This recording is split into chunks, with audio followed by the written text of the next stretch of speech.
예수님께서는 하나님 나라 복음을 전하실 때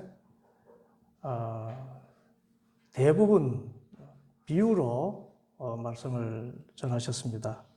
그 비유라는 것은 이 자연 현상이나 또 일상 가운데 경험하는 아주 평범한 사실을 통해서 진리를 전하는 그런 도구를 비유라고 합니다.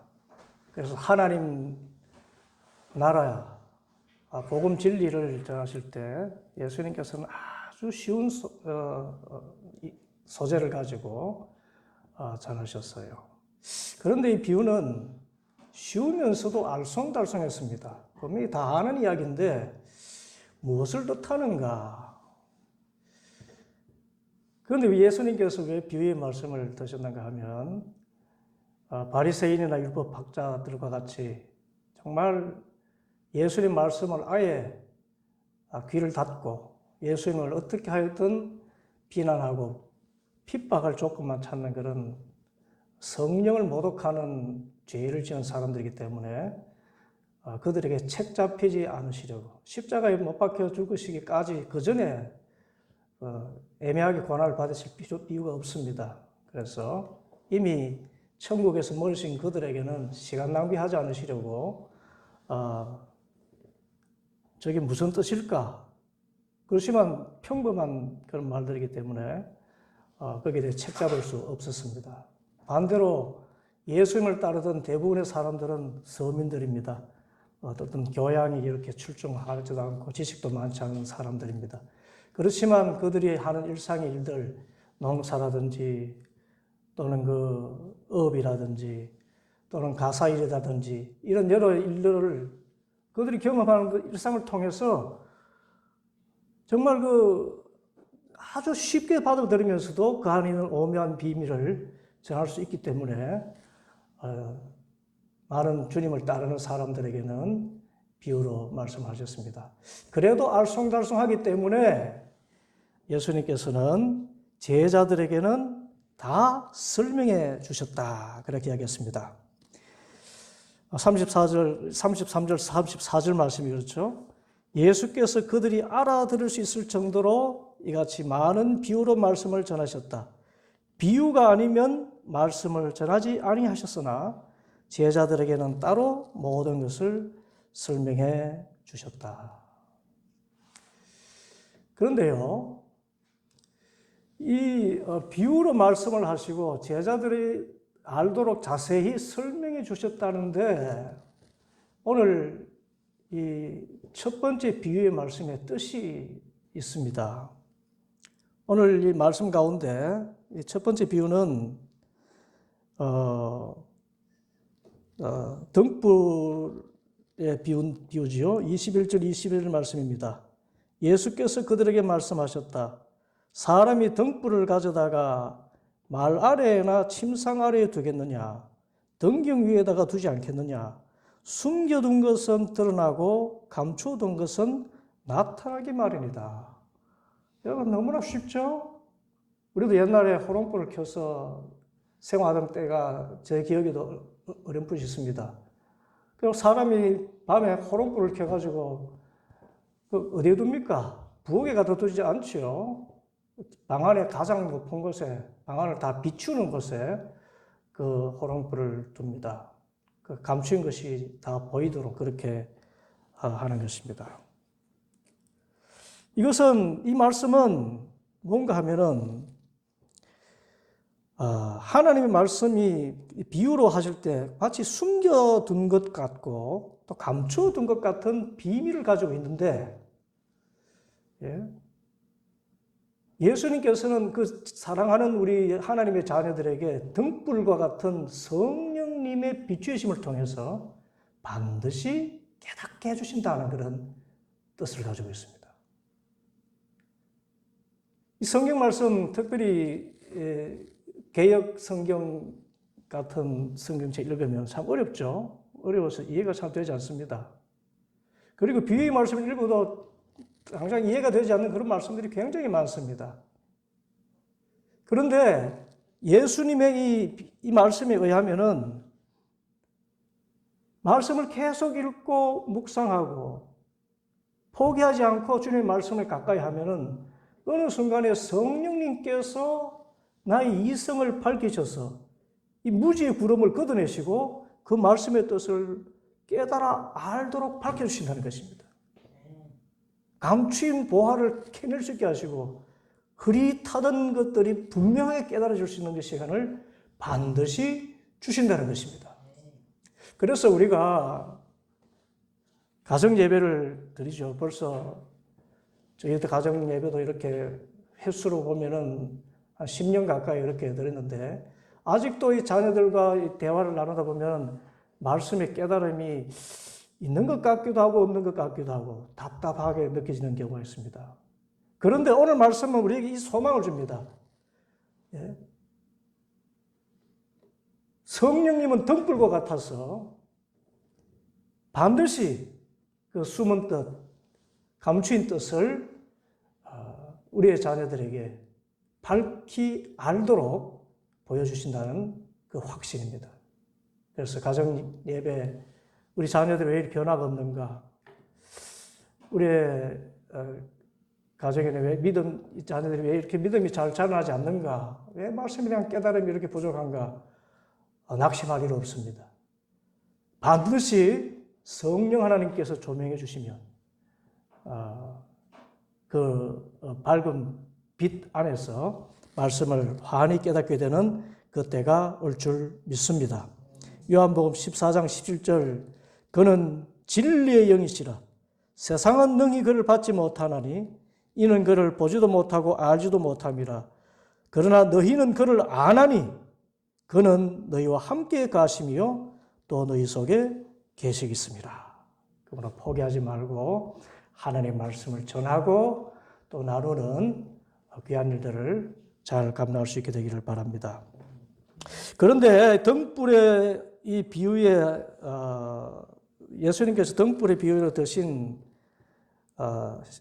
실제적인 이 뜻은 좀 다른 데 있습니다.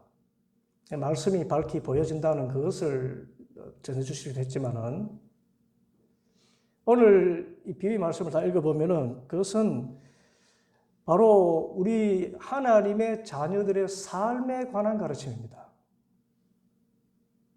오늘 본문과 병행하는 말씀이 마태복음 5장 15절 16절에 있어요. 그때 예수님께서 이렇게 말씀하십니다. 사람이 등불을 켜서 말 아래에 두지 아니하고 등경 위에 두나니 이러므로 집안 모든 사람에게 비치느니라. 이같이 너희 빛이 사람 앞에 비치게 하여 그들로 너희 착한 행실을 보고 하늘에 계신 너희 아버지께 영광을 돌리게 하라. 우리를 등불과 같은 존재라고 명하셨어요. 너희 빛이 사람 앞에 비치게 하라. 그것이 우리 등불이라는 것입니다. 하나님께서는 우리를 등불과 같은 존재로 만드셨다는 것입니다. 등불은 등불인데 비유컨대 우리는 달빛 같은 그런 등불입니다. 하나님은 해 같은 빛을 주시죠. 그런데 여러분 달빛이 어떻게 해서 달이 그렇게 환하게 밝습니까? 달은 스스로 빛을 낼 수가 없습니다. 태양의 빛을 반사해서 우리에게 그렇게 밝게 비추는 것입니다.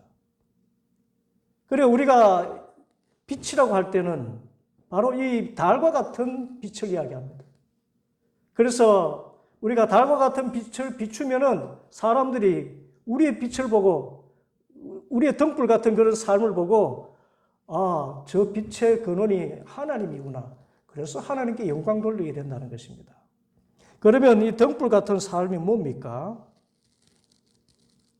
그것은 구체적으로 마태복음 5장 16절을 보면은 그들로 우리의 착한 행실을 보고 하늘에 계신 우리 아버지께 영광을 돌리게 하라 그랬습니다. 착한 행실이 등불과 같은 삶입니다. 착한 행실. 그리스도인은 착하고 봐야 돼요. 착해서 이 세상을 밝히고 구석구석에 따뜻한 온기가 전해지도록 해야 됩니다. 착한 행실. 만약 우리 그리스도인들이 이 착한 행실을 하지 않는다면 사실 우리는 세상의 빛이라고 할 수가 없습니다. 하나님의 자녀로서 중요한 그런 모습을 잃어버린 것과 같습니다. 그러면 무엇이 착한 행실입니까? 여러 가지가 있지만은 먼저 산상수훈 가운데 예수님께서 말씀하셨습니다. 마태복음 5장 43절부터 48절까지 말씀과 같습니다. 여러분 잘 들으시기 바랍니다. 너의 이웃을 사랑하고 너의 원수를 미워하여라 하고 말한 것을 너희는 들었다. 그러나 나는 너희에게 말한다. 너희 원수를 사랑하고 너희를 박해하는 사람을 위해서 기도하여라. 그래야만 너희가 하늘에 계신 너희 아버지의 자녀가 될 것이다. 아버지께서는 악한 사람에게나 선한 사람에게나 똑같이 해를 떠오르게 하시고 의로운 사람에게나 불의한 사람에게나 똑같이 비를 내려주신다. 너희를 사랑하는 사람만 너희가 사랑하면 무슨 상을 받겠느냐? 세리도 그만큼은 하지 않느냐? 또 너희가 너희 형제 자매들에게만 인사를 하면서 지내면 남보다 나을 것이 무엇이냐?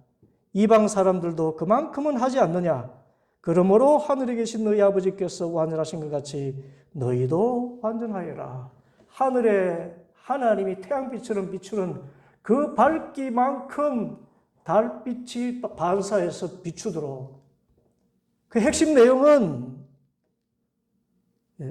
이 세상은 원수를 미워하는 것을 정당하고 바르다고 생각하지만 하나님의 자녀들은 오히려 원수까지도 사랑함으로써 세상에 참된 평화를 가져오는 그런 삶을 산다는 것입니다.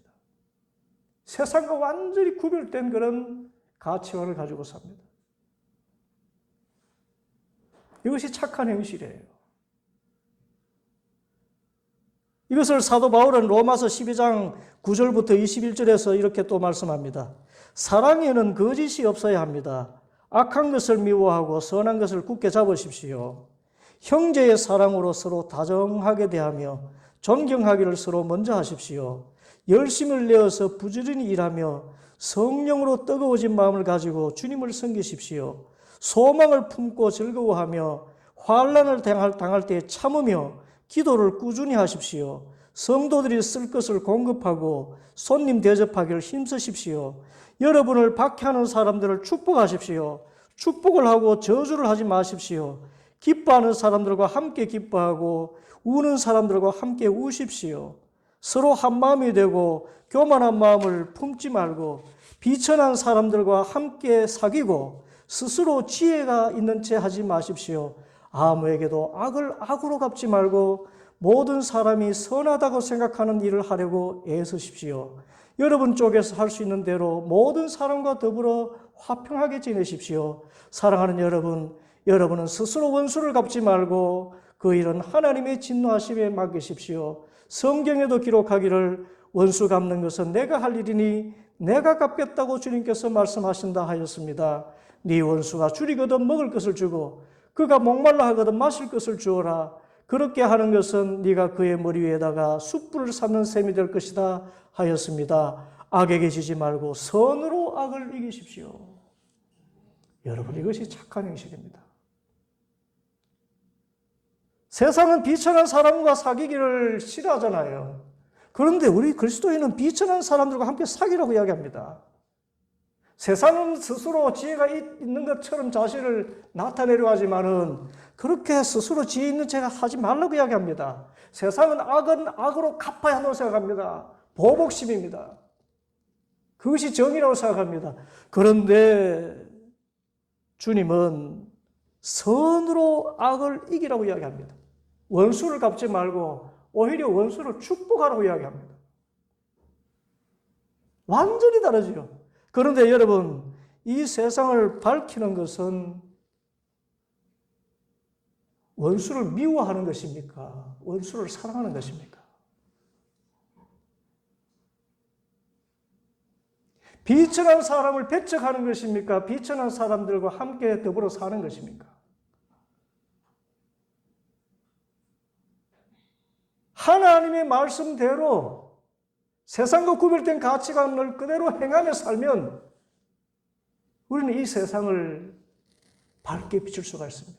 비천한 사람들과 함께하고, 아파하는 사람들과 함께 아파하고, 기뻐하는 사람들과 함께 기뻐하고, 원수를 이를 바득바득 갈면서 그렇게 원수를 갚지 않고 오히려 축복하면서 원수가 줄이거든 먹이고 목말라 하거든 마시는 그런 선으로 악을 대하는 것. 그게 이 세상을 하나님 나라로 바꾸는 것입니다. 그게 이 빛입니다. 그게 등불과 같은 삶입니다. 그런데 오늘 예수님의 이 비유의 말씀에서는 이 등불과 같은 삶을 매우 구체적으로 한 가지를 말씀하셨습니다. 24절, 25절 말씀입니다. 우리 함께 읽겠습니다. 예수께서 그들에게 말씀하셨다. 너희는 새겨 들으라. 너희가 되질하여 주는 만큼 너희에게 되질하여 주실 것이요 덤으로 더 주실 것이다. 가진 사람은 더 받을 것이요 가지지 못한 사람은 그 가진 것마저 빼앗길 것이다. 무슨 말씀일까요? 지난 시간에 영적으로 부익부 빈익빈에 관한 말씀을 했습니다. 그런데 이 말씀은 하나님의 자녀들의 착한 행실이 어떤가를 가장 구체적으로 보여주는 말씀입니다. 이 말씀을 자세히 보면요, 이렇습니다. 우리가 하나님께 얼마나 받느냐 하는 것은 우리가 이웃에게 얼마를 주느냐에 비례한다는 것입니다. 세상 사람들은 풍요를 누리기 위해서 움켜잡고 쌓습니다. 그런데 하나님께서 우리에게 주시는 풍요로워지는 방법은 오히려 우리가 흩어주고 나눠줄 때 하나님이 채우시고 또 채우시고 덤으로까지 더 주셔서 우리를 부유하게 하는 방법입니다. 그래서 잠언 11장 25절에 남에게 베풀기를 좋아하는 사람이 부유해지고 남에게 마실 물을 주면 자신도 갈증을 면한다 말씀했습니다. 우리가 하나님께 받는 방법은 주는 것입니다. 주는 것이 착한 행실입니다. 여러분, 왜 하나님께서 이렇게 우리가 착한 행실을 하고 주기를 바라실까요?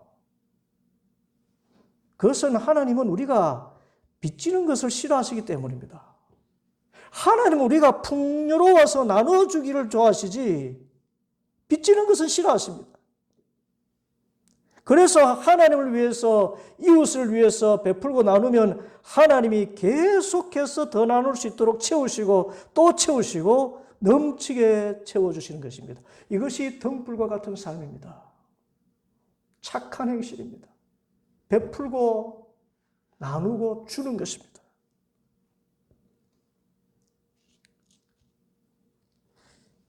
이 세상 가치관대로 우리가 움켜쥐고 싸우면 어느 정도로 모을 수 있습니다.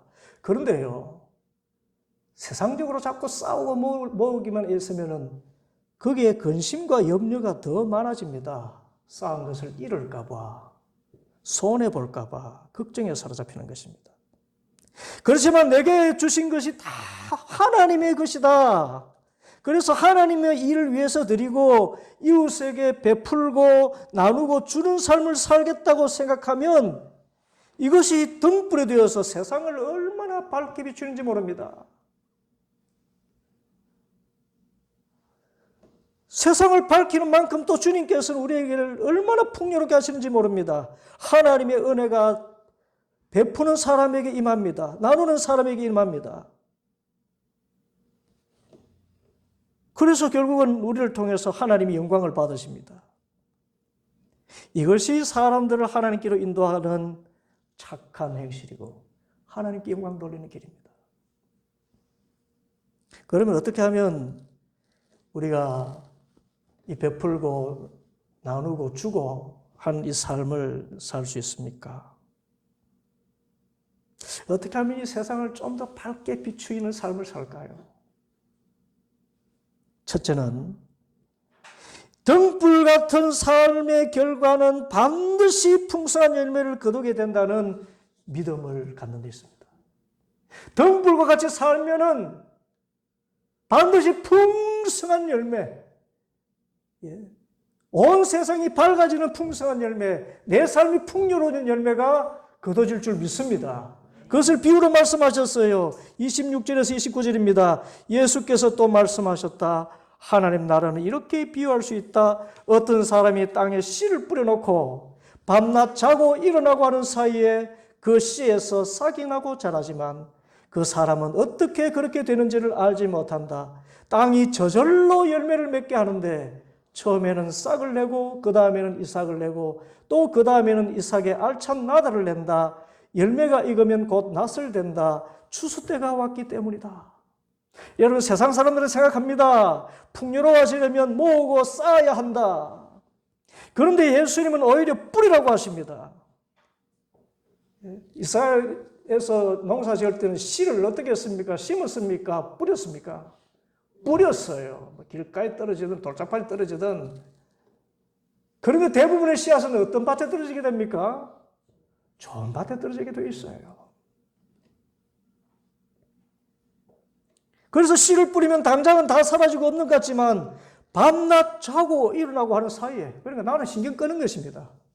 밤낮 자고 일어나고 하는 사이에 그 씨에서 싹이 나고 자랍니다. 여러분, 싹이 나서 가지를 뻗고 나중에 열매 맺기까지 그것을 지켜보고 있다면 사람 미쳐버릴 겁니다. 그런데 씨를 뿌려놔서 잊어버려요. 그게 자고 나서 보면 이만큼 자라요. 예, 지금 중랑천에 가면 처음에 3월 초에 제가 이렇게 나갈 때는 앙상한 가지들입니다. 아직도 가을에 그 겨울에 낙엽이며 그런 메마름의 황량한 모습인데 하루가 다르면 자고 깨서 가는데 저는 그게 신경도 안 쓰잖아요. 어느 날은 꽃이 피더니 또 꽃이 지더니 이제는 잎이 파랗게 이렇게 녹음이 우거지는 그런 모습 보게 됩니다.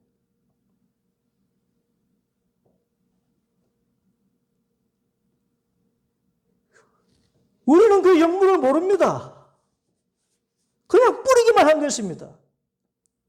그런데 어느 날 보니까 처음에 싹이 나요. 그 다음에 이삭이 납니다. 그 다음에 이삭에 알찬 나달이 맺혀 있어요.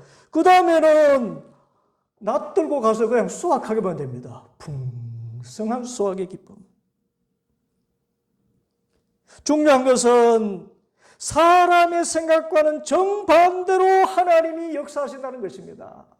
등불의 삶을 살면은 하나님이 그 삶의 열매를 책임져 주신다는 것입니다. 도무지 상상할 수 없는 방법으로 하나님의 나라가 자라게 하신다는 것입니다. 흩어 구제하고 나누고 드리면 신기한 능력과 방법으로 하나님께서 다시 거두어 드리도록 하는데 뿌린 것에 30배, 60배, 100배의 열매로 거두게 하시는 것입니다. 그러므로 하나님께서 내게 주신 것이 있다면 사람의 생각대로 계산하지 말고 하나님께서 내 마음에 주시는 그 감동대로 베푸는 삶을 살 수 있기를 바랍니다. 드리는 삶이고 주는 삶. 그러면 이 세상 모두의 가난과 소외의 어둠은 물러가고 우리는 더욱 빛난 삶을 살고 그래서 하나님의 나라는 점점 크게 확장되어 나가는 것입니다. 우리 그리스도인은 착해야 돼요. 등불 같아야 됩니다. 뿌리는 자가 되어야 됩니다. 세상 가치와는 다르게 살아야 됩니다. 그 반드시 열매가 거둬지는데 상상하지 못하는 방법으로 하나님께서 채워주셔요. 둘째로 등불과 같은 삶은 작은 나눔에서부터 시작한다는 것입니다. 30절부터 32절 말씀입니다. 예수께서 또 말씀하셨다. 우리가 하나님의 나라를 어떻게 비낄까? 또는 무슨 비유로 그것을 나타낼까? 겨자 씨와 같으니 그것은 땅에 심을 때에는 세상에 있는 어떤 씨보다도 더 작다. 그러나 심고 나면 자라서 어떤 풀보다 더 큰 가지를 뻗어 공중의 새들이 그 그늘에 깃들일 수 있게 된다. 여러분, 등불 같은 삶에 겨자씨를 이번에는 뿌리는 것이 아니라 겨자씨를 심는 것과 같은 그런 모습이 있어야 된다는 것입니다. 겨자씨가 얼마나 작은지 여러분 아시죠? 눈에 잘 보이지도 않습니다. 좁쌀 크기의 4분의 1 정도 되는 진짜 작은 씨앗이에요. 그런데 그 겨자씨가 자라게 되면요, 어른 키만큼 자랍니다. 풀은 풀인데 제법 가지도 있고 기둥도 있고 가지도 있고 잎도 있어가지고 거기에 새들이 앉아서 지저길 만큼 그렇게 넉넉한 세상에 좁쌀보다도 더 작은 그 씨앗에서 그렇게 큰 풀이 될 수가 있는지. 세상 사람들은 무엇을 베풀면 내가 채워가지고